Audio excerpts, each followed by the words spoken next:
super full tank. They probably fill it till it clicks, and then fill it some more till it clicks, then fill it some more until it clicks. You don't want to do that.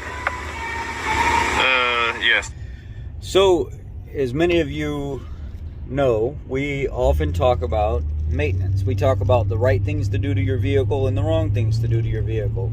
We talk about things that are going to destroy your vehicle that you've been doing because your uncle did it or your grandpa did it, and you're thinking that the vehicles are the same today that they were from 1970. And it's completely not true at all. In 1970, 1960, they didn't have stuff like charcoal canisters and things of this nature. Well, today, we fast forward, now we've got charcoal canisters, multiple sensors and stuff online. We've got a lot of stuff going on. Well, what ends up happening when you're constantly overfilling your fuel tank because Grandpa did it is you destroy all these sensors. You destroy the charcoal canister. You destroy the fuel system. You get check engine lights. You get things like this, and then you wonder why your vehicle's acting up the way that it is. And then you blame us when we tell you it's because of user error. In the first part of this video, you've seen Ray mention, just by looking at the gas gauge, wow, look at this fuel level.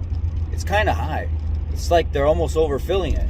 Normally, you'll never see a gas needle go up to full and then just keep pegging out higher and higher and higher unless there's something legitimately wrong with something that people are doing. People are typically overfilling, and they click, click, click, click, click, click over and over and over again, trying to get as much fuel as they possibly can. With what we're dealing with today, with all the fuel prices and stuff like that, it's not a good idea at all to go out there and do these types of things thinking you're doing yourself any service at all. This was a user and induced problem with this customer's vehicle. This 2001 Toyota Camry intermittently had a engine light coming on, and when it went into Ray's shop, the engine light wasn't there. So he's having to go through and do some investigating, trying to figure out exactly what's going on. And he wanted to run an EVAP test to see if it was something wrong with the emissions. And while running the EVAP test, he smoke tested the EVAP lines to make sure there were no leaks. After he did verify that the vent valve was working and the purge valve was working and the PCM was sending the right commands, he went to manual diagnostics with the smoke machine and was pushing a light 1 psi of smoke through the system into the rear tank. And this is what happened whenever he was actually able to diagnose that it was the customer's fault the vehicle was acting up and not the vehicle having a malfunction itself. Here's the second part of the video. Yes, begin the monitor. Let's try this. Let's just see if it's going to run the test even with a full tank. Vacuum pressure, initial vapor pressure sensor reading, vapor pressure in millimeters of mercury, negative 0.5 millimeters mercury. HG is mercury.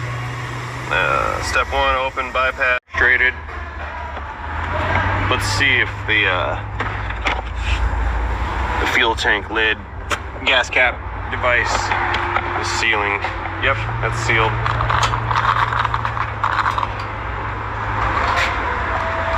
Wait a minute. We should be getting smoke here. There's our flow again. We have some flow.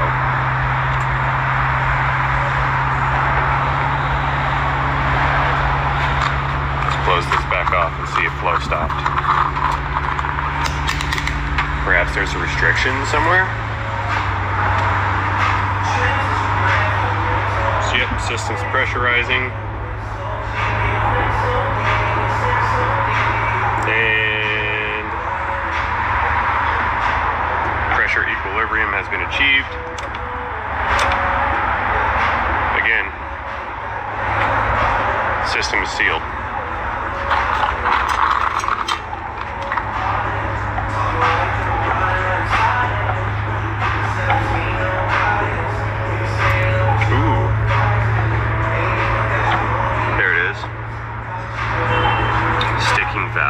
That should have been instant. If this thing should have had flow by the time we came back over here to it. I wonder if it's got a valve that's sticking in that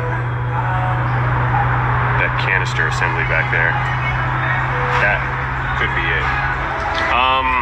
So what happened in this part of the video? What happened was he had flow, or he had pressure, 1 psi of pressure in the EVAP system. He went back to the fuel tank, he pulled the fuel cap. He wanted to verify and see if he was going to get any smoke coming out of the fuel cap, that everything was flowing properly. When he pulled the fuel cap the first time and went back to the machine, you've seen the floating ball, and it was kind of bouncing around back and forth. That's because that pressure is trying to push through, typically through something loose or sticking or fluid. And when you see that fluttering pattern of that ball that's fluttering up and down fast like that, that typically means it's the pressure is actually pushing against fluid, and as it's burping past it, the ball's fluttering.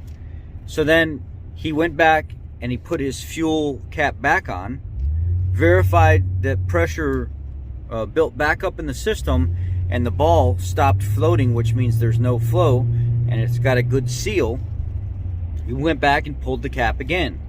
When he pulled the cap a second time, it was down low, and even without the cap on it, like the first time there was flow, the ball was moving around. The second time it wasn't moving around.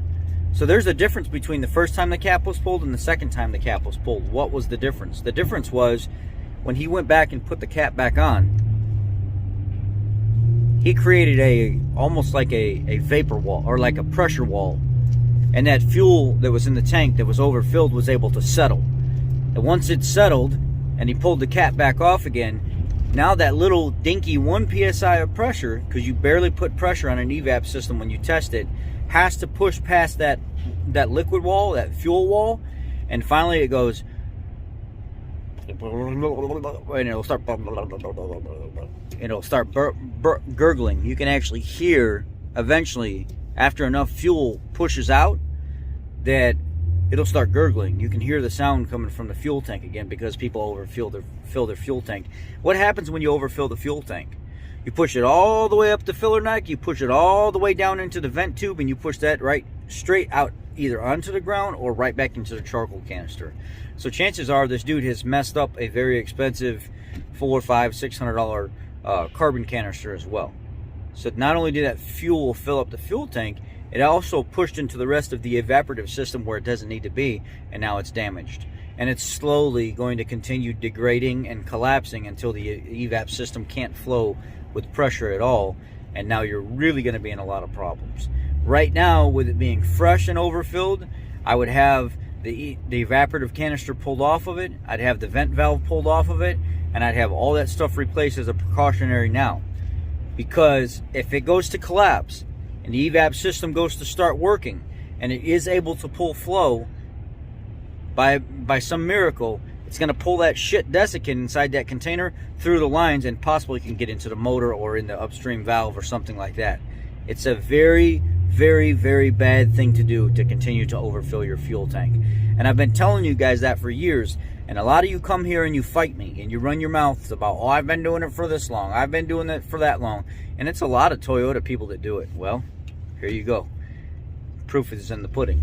You cannot do it. Just because you've been doing it for 150,000 miles doesn't mean you're going to continually be able to get away with it when it bites your ass at 175,000 miles or 200,000 miles of doing it, and then you're left stranded and you're working at McDonald's, or you're working at Harbor Freight, or you're working at Home Depot for $20 an hour, and you don't make that much money, and you can't just go off and buy a brand new vehicle. I'm not saying there's anything wrong with those jobs, but let's face it. Typically, the people that push back, that want to fight you on maintenance and what they're doing wrong, are the people that don't typically make a very good living as it is. They make just an okay average living. Because they're trying to save money, they're trying to be lazy, they're trying to not maintain their vehicles properly, and they're trying to make excuses for it in the process. Just because you can doesn't mean you should. On to the rest of the video. Problem solved. They're overfilling the gas tank. That's what the deal is. They're overfilling the tank. Needs a new canister. Again. That's it. That's it. Got it. User error. Problem solved.